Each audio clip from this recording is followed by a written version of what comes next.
For today's video, ayan, nagluto po ako ng ginataang langka. Ayan. Masarap yan. Pinalambot ko muna ang langka.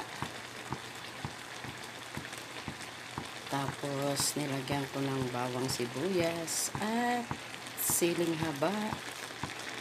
Ayan.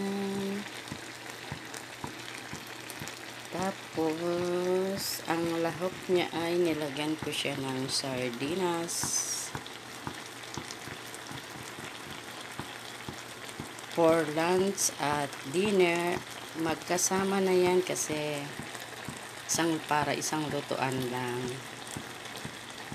Ayan, malapit na siyang maluto, guys. So, yan.